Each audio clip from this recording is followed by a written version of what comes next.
이 버튼 한 번에 전기요금 폭탄 맞는다. 에어컨 강력 냉방의 무서운 진실.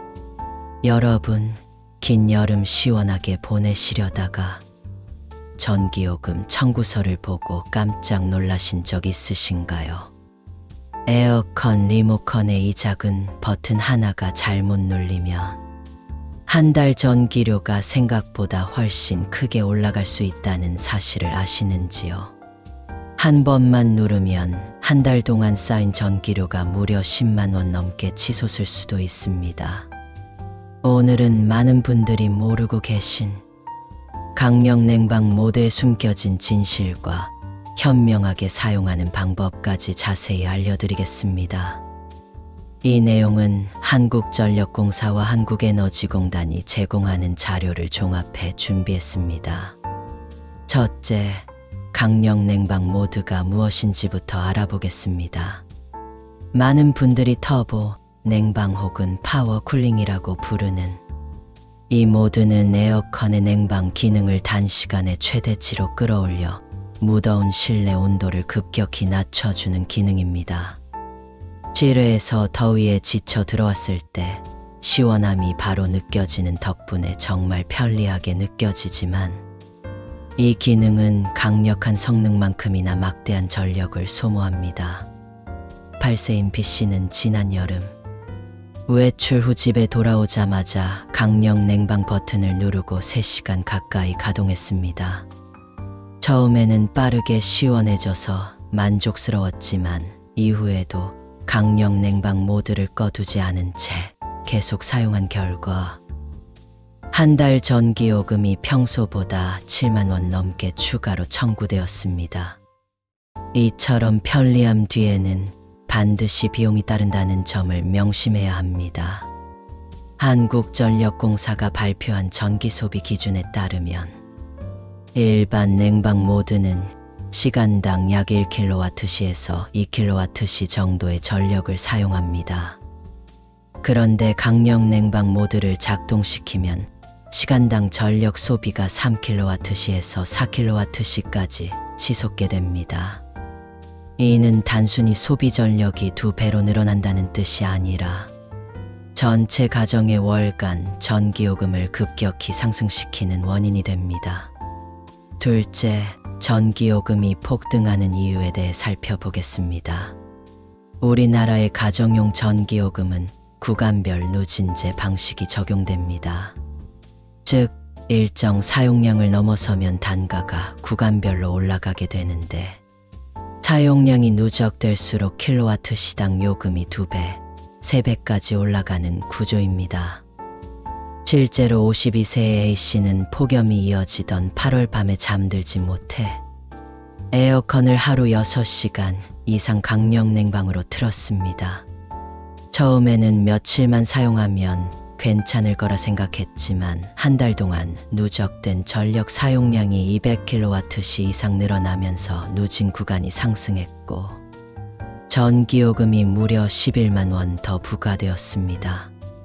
이러한 사례는 한국에너지공단의 연례 보고서에서도 매년 반복적으로 보고되고 있습니다.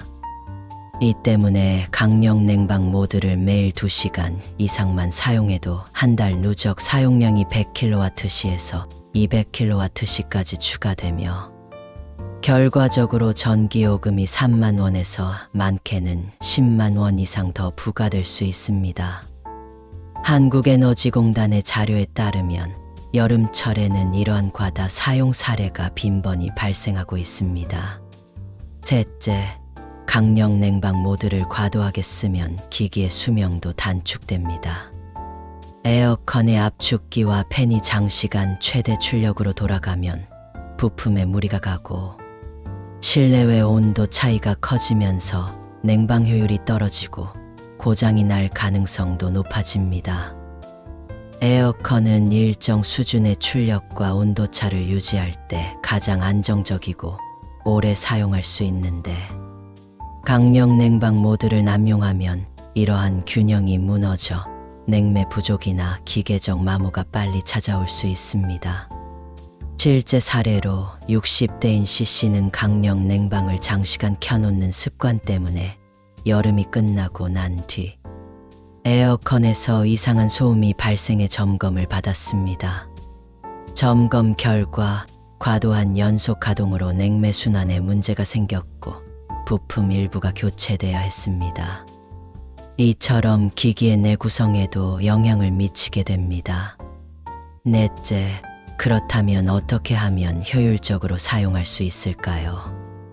가장 중요한 것은 강력 냉방 모드를 오래 켜두지 않는 것입니다. 실내로 들어왔을 때 실내 온도가 너무 높아 즉각적인 냉방이 필요할 경우에는 처음 10분에서 20분 정도만 강력 냉방을 가동하고 이후에는 반드시 일반 냉방 모드나 절전 모드로 전환하는 것이 좋습니다. 또한 냉방 설정 온도를 26도에서 28도 사이로 유지하면 전력 소모를 크게 줄일 수 있습니다. 선풍기나 서큘레이터를 함께 사용해 실내 공기를 순환시키며 체감 온도를 더 빠르게 낮출 수 있어 에어컨 자체의 부담도 줄어듭니다. 이런 습관은 전기요금을 절약할 뿐 아니라 에어컨의 수명도 연장하는 효과가 있습니다. 15세 D씨는 에어컨을 28도에 맞추고 선풍기를 함께 사용하며 강력 냉방을 필요한 순간에만 10분 정도 짧게 켜는 방법을 실천해 전년보다 여름철 전기요금을 절반 가까이 줄였습니다. 여름철에는 잠깐의 강력 냉방과 꾸준한 적정 온도 유지, 공기 순환을 병행하는 것이 가장 지혜로운 방법입니다. 더위를 단숨에 식혀주는 편리함은 잠시일 뿐, 그로 인한 청구서는 한 달 후 현실로 돌아옵니다. 올여름에는 작은 습관만 바꿔도 전기요금을 절반 이상 아끼실 수 있습니다. 이 정보들은 한국전력공사에서 발표한 전력 소비량 기준과 한국에너지공단의 가정용 전기 절약 가이드라인을 바탕으로 제작되었습니다. 이 내용이 유용하셨다면 좋아요를 눌러주세요. 앞으로도 여러분의 생활에 실질적으로 도움이 되는 정보를 꾸준히 전해드리겠습니다. 긴 내용 읽어주셔서 감사합니다.